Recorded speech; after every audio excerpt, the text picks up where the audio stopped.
Hello and welcome to episode 71 of CultureWatch Radio. I'm Mark Rabich and with me is Bill Muhlenberg. G'day to you, Bill. Hey, good to be with you again. Yeah, good to be with you always. And we've got another movie to discuss. Last time we were discussing the Jesus Revolution movie, and today we're discussing the new movie which has finally made it to Australia, Sound of Freedom. I've seen it, but perhaps I'll let you talk about what it's about. Well, yes, I've seen it as well, of course. And mind you, I'll have to ask you what you thought at some point of the film. But Sure. yeah, well, it's obviously it's based on a true story of a guy who deals with trafficked children. Basically, leaves his job from America, good paying affair as well. Goes down to Latin America, rescuing a son and daughter that was snatched, one of millions that go missing every year. And yeah, basically his attempt to bring those two back from their traffickers and, alert us in general to the plight of, well, at least 2 million kids a year in this $150 billion a year industry, soon to overtake, if it hasn't already, even things like the arms trade, the drug trade. So yeah, a couple of Christian types of various stripes, both in terms of real life and those who portrayed them in the film, using their faith to say, I've got to do something. We can't sit back as we know this is happening in both real life and then the film. The wife of the star, Tim Ballard, played by Jim Caviezel, at one point said, look, you've got to save those kids. If we have to live in a tent in the backyard, if you have to quit your job, you do it. And so Tim Ballard gives a lot of credit to his wife for, really urging him to follow through on this, because he had been involved in these kind of things as a government official in America beforehand. And the more he became aware of this horrible trade and the child sexual trafficking, child porn, well, you can't get those images out of your mind and those realities. So, yeah, this story of just the two kids being rescued, part of his real life job. And yeah, it's taken off. Independent film, as I said, it came recently to Australia. Well, it came recently to the world. It's been sitting, Hollywood's been sitting on it for like 5 years. It was actually made that long ago, but Hollywood wasn't keen for various reasons, didn't think it'd make money. Of course, many of our listeners know probably too many people in Hollywood are probably up to their ears anyways in some of this activity, right? We get all the Harvey Weinsteins and all the other Kevin Spaceys, and there's one seems Bill Cosby lately, one guy after another, kind of getting caught out here, whether with inappropriate activities to other women or to children. So, anyways, it's finally come out, and it's, well, the amazing thing, because it is, again, independent film, not a lot of Hollywood funding and production and marketing, so they had to do it on their own. It's done hugely well, in America. Just in the first week that I was here in Australia, I think it came to number 2 in the top viewed films. So all in all, something's going on here. Not your usual cup of tea, not the normal thing you might want to go watch a movie about. But yeah, it's really caught the imagination of many, certainly plenty of Christians, but others as well. I enjoyed is probably the wrong word, but Mm, I yep. was impressed with the way that it portrayed the subject, of course, being a very difficult subject and not one that you could obviously put on the screen Yeah. in its full graphic detail. It would be impossible to do that, but I thought the film needed to allude to the horror of it, and I thought it did that with sensitivity and with great restraint. But it really did affect me. Jim Caviezel, I thought, did an incredible job in portraying Mm, Tim Ballard's emotional Mm. wrestling how he had to view this content and how it Yeah, affected yeah, him. And I've listened to an interview with Jordan Peterson and Tim Ballard and Jim Caviezel all together, and it was really quite amazing how, yeah, Jim and Tim were talking about that emotional impact and how important it was to portray that. And I just can't imagine what the depth of evil that Tim has had to wrestle with. He said the first time he encountered it.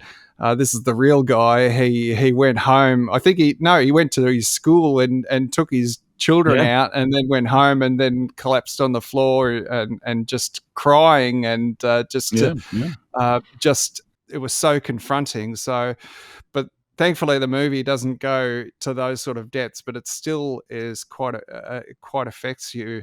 How did it affect you? How did you find that emotional sort of impact on you? I mean, I found myself weeping in a lot yeah, of different places. yeah, yeah. Well, look, you wouldn't be human if you didn't get a bit weepy seeing something like this. I mean, obviously, anybody who's got children, right? Any parent, you don't, in some way, you don't even want to think about these kind of issues, but we have to, right? We can't stick our heads in the sand, pretend it's not there. It's a real problem. And it could happen, in theory, to any one of us. Sure, critics say, "Oh, it's not that widespread," but as I always reply, well, if it happened to one of your children, who cares how widespread it is, or who cares who did it, right?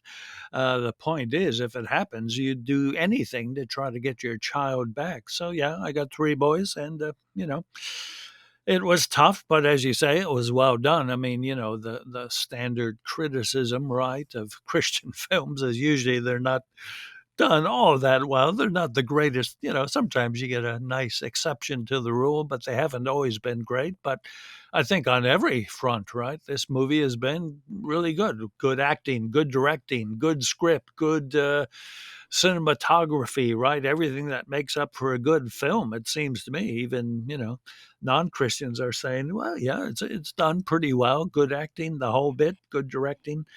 So, as you say, how do you present this horror? Well, you can't go far, otherwise, right? You'd have an X-rated film. Mm. Nobody could go see it, so you have to tone it down even for that reason. But yeah, as you say, you got the horror of the trafficking trade, and yet tastefully done. So you don't actually see anything as such. You get, illusions and glimpses of what could well be happening, but you don't actually see it. So if you're a bit squeamish that way, well, that's, you can go. I wouldn't bring kid, right? Child, but older teenagers, adults, yeah, no problems. Now, with the movie coming out, one of the strangest things that I really couldn't figure out. I mean, you talked earlier about the fact that it took years for the movie Mm, to come out, mm, but now that it has come out, it, mm. strangely enough, we're getting opposition to the movie, all kinds of strange criticisms, like it's got to do with QAnon and Yeah, even yeah, Trump, and from the secular side. And then I suppose because Tim Ballard's a Mormon and Jim Caviezel's Catholic, there are some Christians who have yeah, had yes. some opposition to the movie as well. So maybe you can speak to those two subjects. Yeah, well, absolutely. I mean, I've written several articles on it, and a good hunk of it is looking at the critics and the criticisms. Well, look, the secular criticisms, that, yeah, that's going to come. So, in a sense, that's the easiest to dismiss.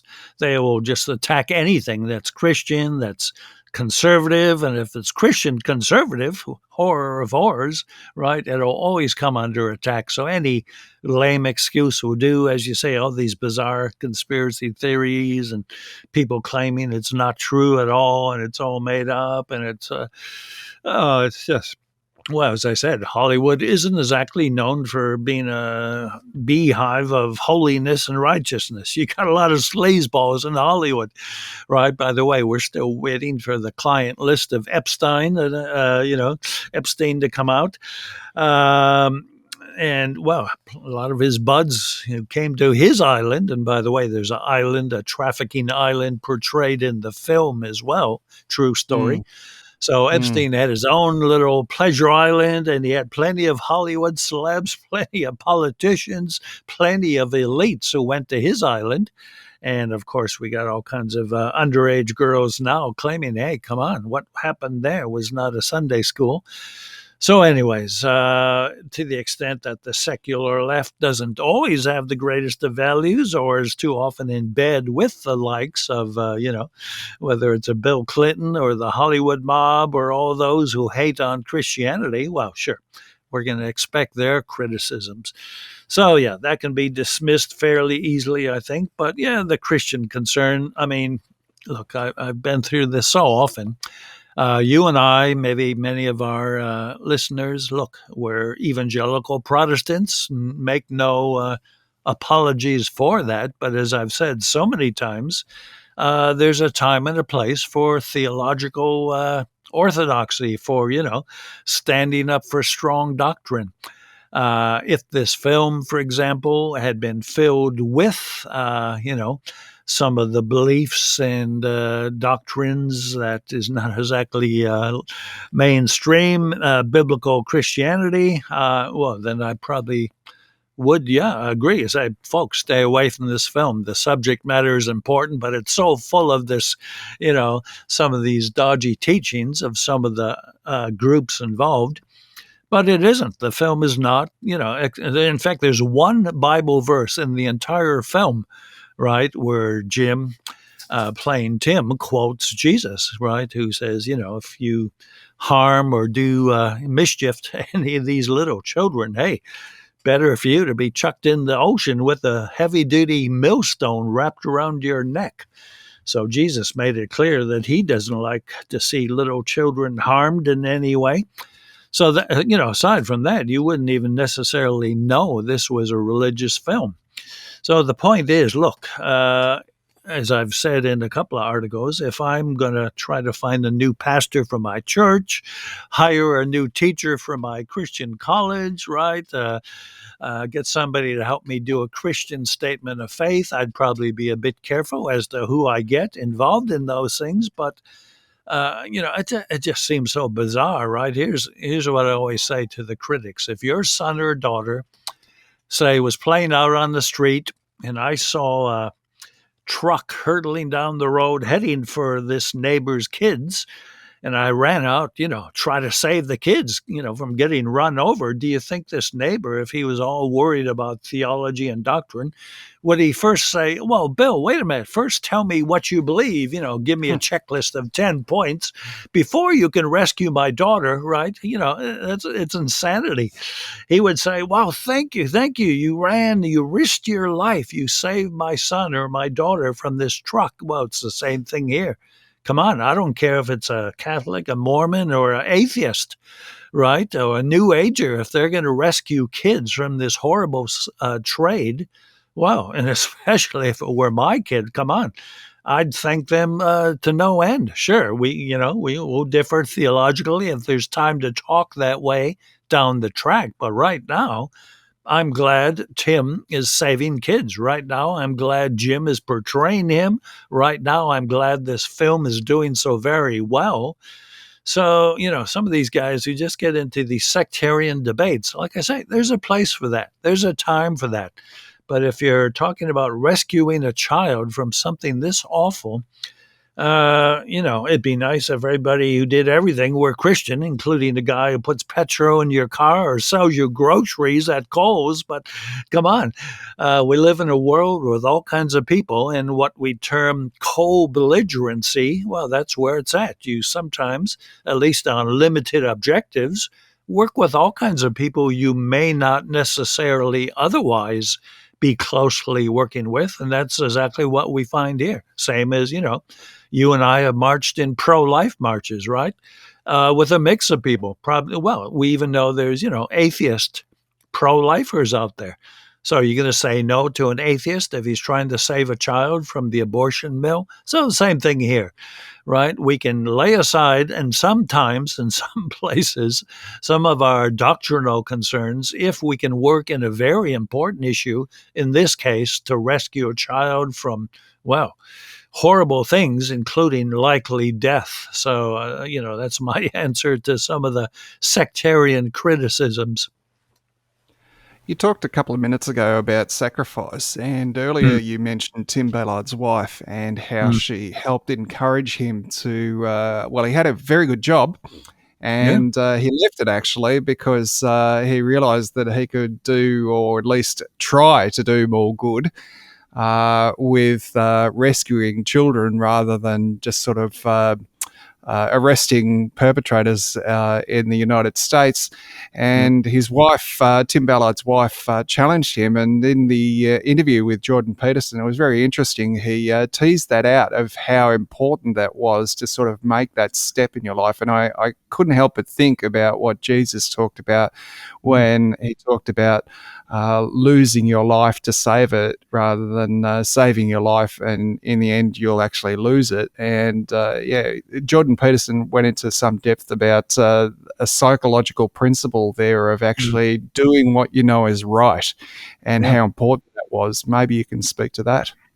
Yeah, well, that's right. Doing what's right, regardless of the cost. I mean, anybody can just, put their head in the sand or go with the flow and take the easy route. But, even from a pagan or secular point of view, psychologically speaking, you're not going to get much out of that. You might save your skin for a little while, but real meaning, real purpose in life comes when you give yourself to a cause greater than yourself, when you have to sacrifice a bit, when you have to actually say no to some of your own desires and fears, right? We all have a sense of self preservation. So to go and do something that well, you could risk your very life to do it, that actually is, again, from just a secular point of view, that's what gives life a bit of purpose and meaning instead of just looking after number one and never sticking your head out. And again, Tim did, as he said with Peterson, he had a lot to lose. I think he was within a year, less than a year from retirement from his cushy government job, cushy in the sense of benefits. So he lost millions of dollars, and he said that weighed on his mind. I got a family to feed. I think he's got. At the time, he had 6 kids. I think they might be up to 9 kids now. I think it is Uh, 9, yes. yeah. So, you just say, well, I can't just cavalierly say, oh, well, I got millions of dollars coming, but I think I'll just throw it all away and hopefully God will feed my family. Well, that's basically what he did. He said, look, this is too important. His wife said the same. You go and save those kids.